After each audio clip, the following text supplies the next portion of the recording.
Olá, sou o professor João Quadros e vamos falar hoje sobre circuitos integrados do tipo CMOS.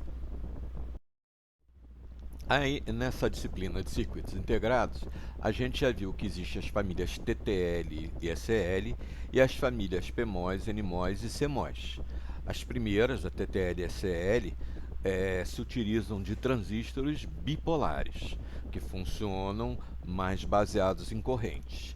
Já as famílias MOS, do MOSFET, né, são transistores de efeito de campo, que são mais sujeitos a alterações de tensão. Então vamos nos concentrar na família CMOS.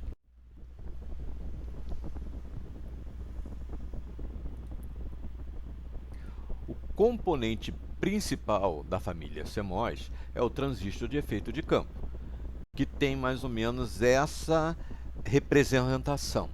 Né? Tem um substrato, que pode ser N ou P, né? P buraco, N elétrons, e tem esses dois terminais aqui, que são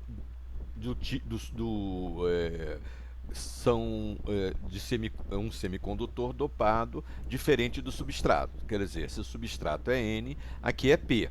Né? Se o substrato for P, aqui é N. Então ele funciona na base de formação de um canal. Esse canal pode ser um canal N ou um canal P, dependendo do tipo de semicondutor que esteja aqui. O transistor FET ele é formado por um gate, né, que é porta ou comporta em algumas bibliografias, que tem mais ou menos a ideia da base do transistor bipolar. O source, né, que é o emissor, né, ou fonte, e o drain, né, que é o coletor, né, ou drain, tá certo? Existem dois tipos, né, de transistores de efeito de campo. O de canal P, conforme eu falei, e o canal N. A representação deles é esse aqui. Né?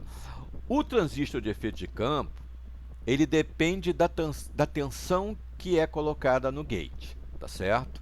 Se for um canal P, né, há uma tensão positiva na porta que faz aumentar a condução e então gera saturação. Já se for um transistor de efeito de campo canal N, a tensão negativa é que faz o transistor ir para a saturação.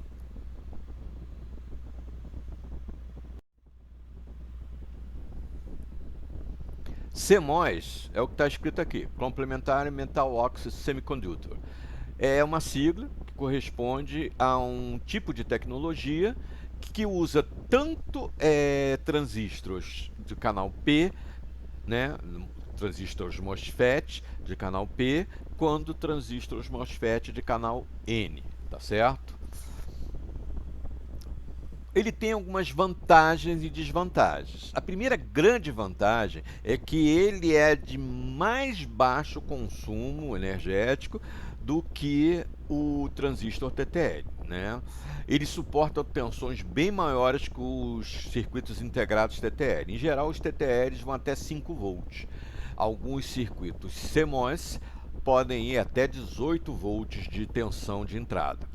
São, contudo, muito sensíveis à eletricidade estática, de tal modo que a eletricidade estática pode simplesmente é, destruir, né, o seu transistor ou o seu circuito integrado.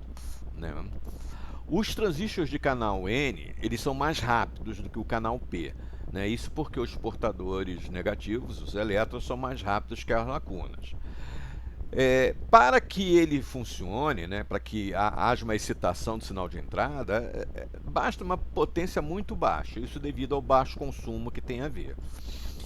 E no gate, na porta, existe uma capacitância. Essa capacitância ela causa um problema também. Os circuitos integrados CMOS têm uma velocidade de operação bem mais baixa que os circuitos TTL. enquanto, por exemplo, os TTLs podem chegar a 100 MHz e alguns até mais, os circuitos CMOS eles conseguem chegar a 50 MHz por aí. Isso devido justamente ao efeito de capacitância que existe no gate, na porta.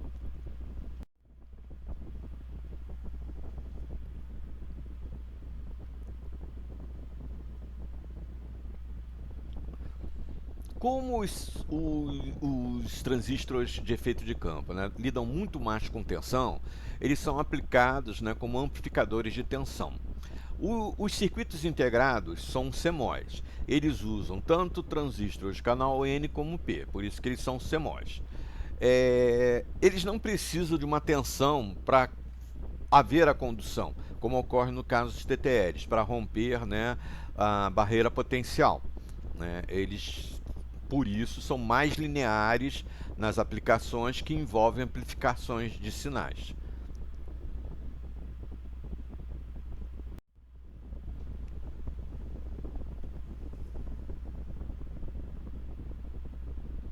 Os circuitos CMOS, né, como a gente já falou, ele consome muito menos energia, né, muito menos potência. E são apropriados, né, a aplicações que sejam alimentados por pilha e bateria sem necessidade de haver uma entrada de tensão maior. Apesar de que eles suportam entrada de tensão até 18 volts, diferente dos circuitos TTL, que suporta até 5 volts. A impedância de entrada do circuito, né, lá da porta gate, é muito elevada. E isso faz com que apenas tensão seja o que a gente controla através do CMOS. Então, os sinais 1 e 0 vão ser controlados por tensão alta ou tensão baixa. Eles exigem uma potência muito baixa, porque consome baixa energia, tem uma corrente quase nula, né, circulando por esse circuito. Então, isso faz com que ele seja mais utilizado em certos circuitos do que o TTL por essa condição de baixo consumo. Para a gente poder entender o funcionamento, a gente tem uma porta inversora aqui. A maioria dos circuitos CMOS geralmente tem transistores canal P e canal N, né, dentro do mesmo circuito integrado. Então a gente, para entender essa porta inversora, que é feita por dois transistores, o Q2, que é do tipo P, e o QU, que é do tipo N. Então quando a entrada é essa aqui, né, estiver no nível baixo, zero, né, quer dizer, quando está vindo 0 volts aqui, ou uma tensão baixa, o transistor Q2, que está ligado ao VDD, conduz. Então esse VDD vai ser ligado à saída, porque esse transistor aqui vai cortar, né? Então ele não vai passar nada. Então a saída vai sair o sinal 1. Então, se entrar um sinal baixo aqui, vai sair um sinal alto correspondente a 1. Já se a gente aplicar uma tensão alta aqui, quem corta é esse cara e o Q1 conduz o VSS, que é zero, né, que é o ground. Então a saída vai sair um sinal baixo. Então entra 1 aqui, sai 0 aqui. Entra 0 aqui, sai 1 aqui. Mais ou menos é assim que funciona um transistor, um circuito integrado CMOS. Lembrando sempre que a maioria dos circuitos integrados CMOS faz uso de transistores MOSFET de canal P e de canal N no mesmo circuito integrado.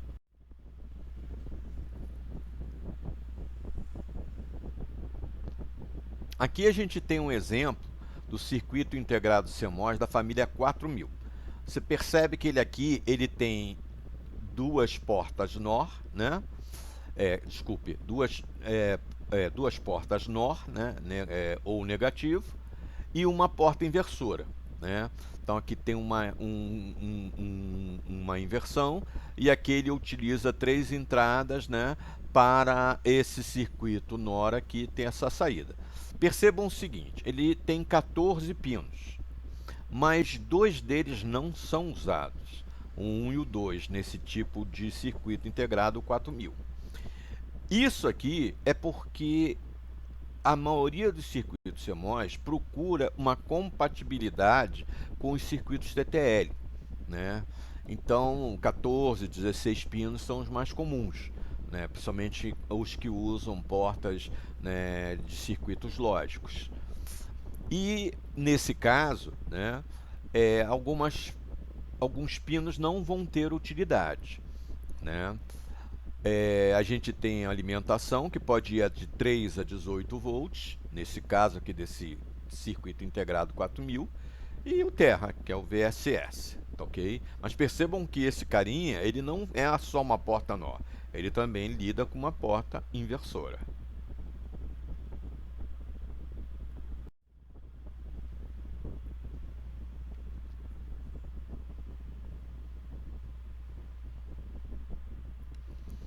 Voltando aqui para o nosso circuito de inversor básico, a gente vai ver que qualquer que seja o sinal de entrada, sempre um desses dois transistores vai estar cortado. E o que ele vai fazer é inverter, né, a passagem de corrente, de maneira que a tensão do outro lado saia invertida. Esses circuitos, né, a entrada tem uma impedância muito grande. Então faz com que nenhuma corrente realmente alta circule por esse circuito aqui. Então o trabalho vai ser mais em cima de tensões. Outra coisa importante é que em cada porta, né, cada gate, existe um efeito de capacitor, uma capacitância. E demora um tempo para carregar esse capacitor que existe no gate. Esse atraso, na maioria dos transistores, PMOS ou NMOS, é da ordem de 3 nanosegundos. Parece pouco, mas se a gente pegar um circuito integrado que contenha muitos transistores, esse atraso vai ser somado. Cada transistor vai gerar esse atraso, né? E isso então vai gerar um atraso, né, de resposta em relação à entrada um pouco mais elevado, que pode não ser desejável em alguns circuitos, mas tem meios para reduzir esses atrasos. Quanto mais a tensão for aumentada, né, devido à ação desse capacitor, desse eletrodo do gate, capacitor no eletrodo gate, mais rápido ele vai ser alimentado, ou seja, menor vai ser o atraso. Então, quanto maior a tensão aplicada na entrada, mais rápido fica o circuito CMOS. Então é por isso que os circuitos CMOS eles funcionam com tensões maiores do que 5 volts, né, chegando até alguns a 18 volts.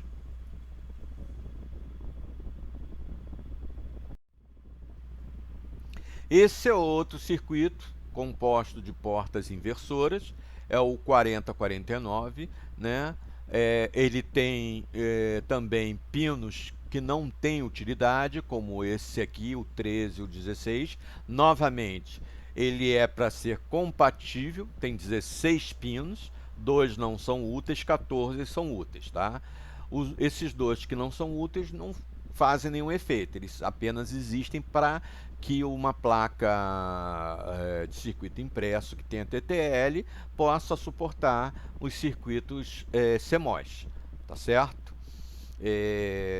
Outra coisa importante é que quando as frequências de operação, ou seja, a velocidade com que esse circuito integrado vai operar, depende da tensão de entrada, da VDD. Se for 5 volts, esse 4049 vai funcionar a 1,6 MHz. Se for 10 volts, 4 MHz. Se for 15 volts, ele chega a 5 MHz. Tá? São 14 pinos com função e 2 pinos sem função. Novamente, essa pinagem é para guardar uma compatibilidade com os circuitos TTL que surgiram antes. E por isso eles têm, né, essa tendência dominante sobre os circuitos que contêm circuitos integrados.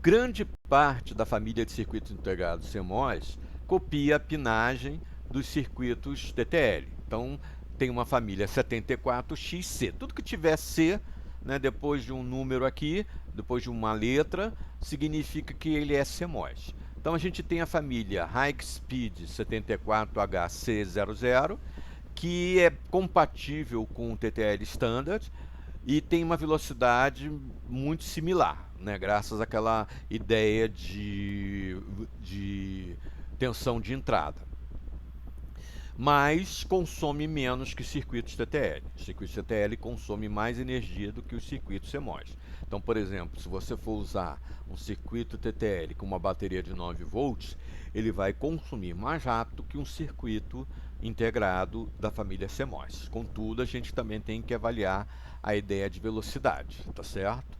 Essa outra família, né, 74HCT, né, ela também é compatível com TTL, ela é muito usada para fazer casamento entre circuitos integrados CMOS e circuitos integrados TTL. Tem também essa Advanced High Speed 74AC com tempos de propagação de apenas 5 nanosegundos, ou seja, baixíssimo atraso. E esse aqui com um tempo de propagação de 7 nanosegundos com entradas compatíveis com TTL. O que significa isso? Significa que eu posso combinar circuitos TTL com circuitos CMOS, dentro de certas condições. Não é aleatório isso. Tem umas certas regrinhas a serem seguidas que serão vistas em uma próxima aula.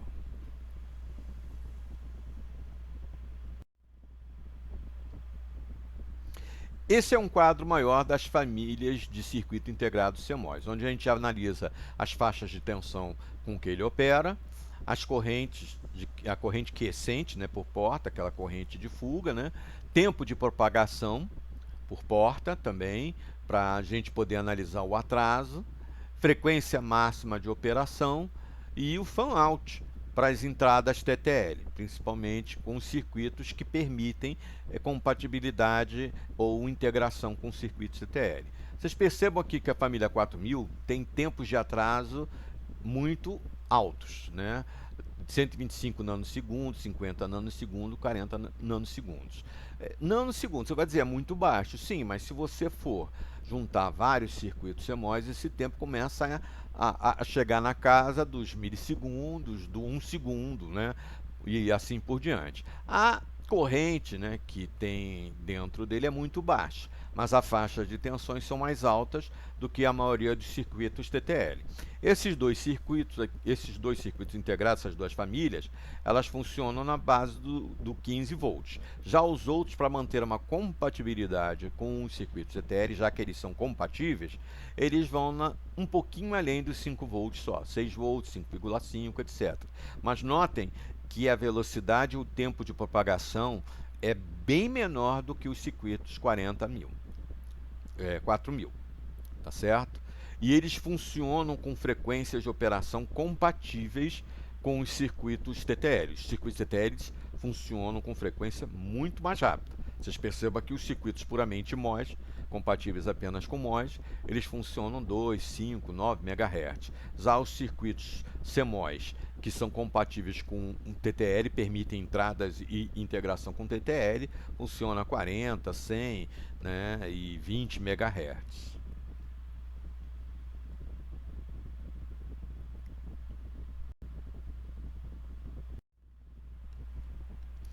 Existem algumas recomendações de uso importantes para mexer com circuitos integrados ou transistores CMOS. Primeiro, nunca toque indevidamente um terminal. Por quê? Porque a carga do corpo humano é suficiente para destruir a camada de óxido, justamente a parte do O aqui do CMOS, que separa o gate do substrato. Se isso acontecer, o circuito integrado ou o transistor fica inutilizado. Em geral, o encapsulamento atual da maioria dos circuitos integrados CMOS tenta evitar que haja esse prejuízo, mas para todo efeito, a regra é simples, né? Seja TTL ou CMOS, não toque nos terminais. Toque apenas na parte, né, do circuito que está lá para ser tocado. Mas os terminais evita, ok? Principalmente os CMOS, que são muito sensíveis a descargas estáticas, típicas do corpo humano, tá certo? Outra coisa, a gente vai usar um circuito CMOS. Algumas entradas a gente não vai usar, não são aqueles pinos inúteis, não. Aqueles pinos inúteis não causam influência. Digamos que você vai usar, né, aquele circuito com inversor, mas você vai usar só para um inversor. Os outros dois não vão ser usados. Então, qual é a recomendação?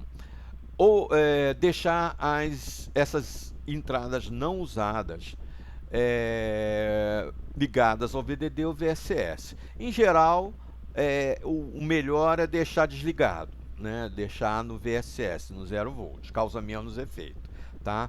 O problema é que tensões negativas abaixo do 0 volt, aplicadas aos circuitos MOS, né, de tecnologia MOS, também causam problema de desintegração do substrato do óxido que separa o substrato e, consequentemente, inutiliza o circuito integrado. Tá? Então, o ideal é evitar esse tipo de situação com circuitos integrados CMOS. E para generalizar, vamos fazer a mesma coisa com TTL também, porque aí nenhum vai ter risco. Vai que, não, os TTLs não tem esse problema, mas vai que. Então, se acostume, não toque nos terminais. Se você não tiver entradas sendo usadas, liga no VSS, no Terra, e não use tensões negativas.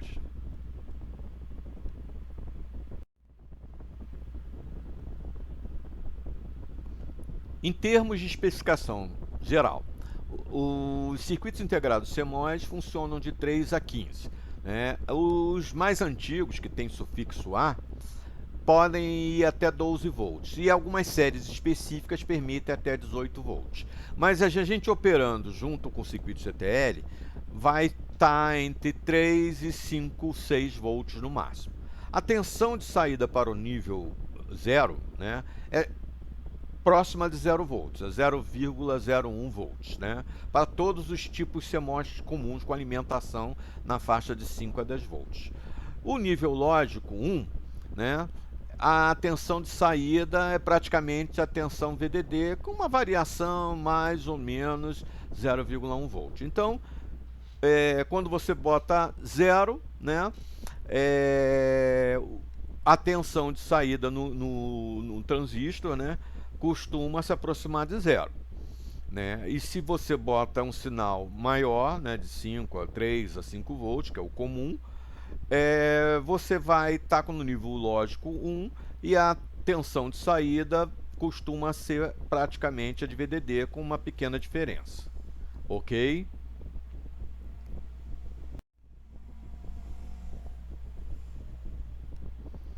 Para uma alimentação de 5 volts, as saídas, quando no nível alto, né, ou o dreno, ou quando estiver no nível baixo, podem fornecer ou drenar uma corrente, né, de 0,08 mA, que é uma corrente muito baixa. Essa corrente sobe no máximo para 2,25 mA quando a alimentação passa para 10 volts. Para uma tensão de 15 volts, a corrente máxima drenada ou fornecida tem um valor de 8,8 miliamperes, que não é muito alto também não. Essas correntes são designadas por IOL, que são a corrente de saída em nível alto, ou IOH, corrente de saída em nível baixo. Aqui nessa figura a gente tem um exemplo, né, do que significa isso nos circuitos integrados CMOS, de acordo com cada porta. Essas correntes, na maioria das vezes, são designadas nos datasheets, tá certo?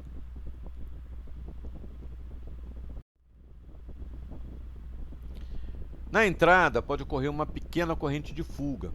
É da ordem de 10 picoampere, é muito baixo para uma alimentação de 10 volts. E deve ser considerada apenas quando precisa se calcular a entrada de um circuito CMOS numa aplicação mais crítica, ou seja, aquela aplicação que seja mais sensível à corrente. Quando você costuma usar, por exemplo, o CMOS junto com circuitos TTLs, 1 picoampere é pouco, 10 picoampere é pouco, mas se você colocar isso em vários circuitos TTLs com circuitos CMOS misturados, a coisa começa a ficar um pouquinho maior e essa corrente de fuga de entrada vai gerar um problema, tá certo? Já em termos de potência, os circuitos O CMOS, como a gente já diz, consome muito menos do que os circuitos TTL. Então a gente está falando aí para alimentação de 5 volts da ordem de 5 a 10 nanowatts. É muito pouco, gente, mas é muito pouco mesmo, tá certo?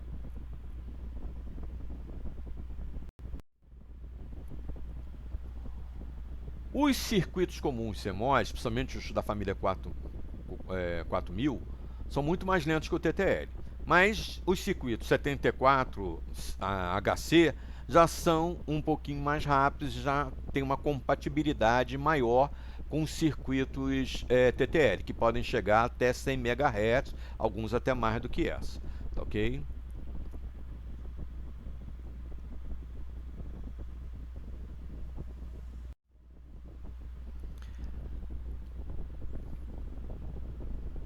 As faixas de tensão de entrada, né, dependem da tensão de alimentação, né, que a gente viu, 5, 10 e 15 volts. Isso é uma curva de transferência de um inversor CMOS com entrada A e saída X. Né? Então, a gente vai ter alguma perda, né, como a gente falou, de 0,1 volts, mas não muito além disso, tá ok?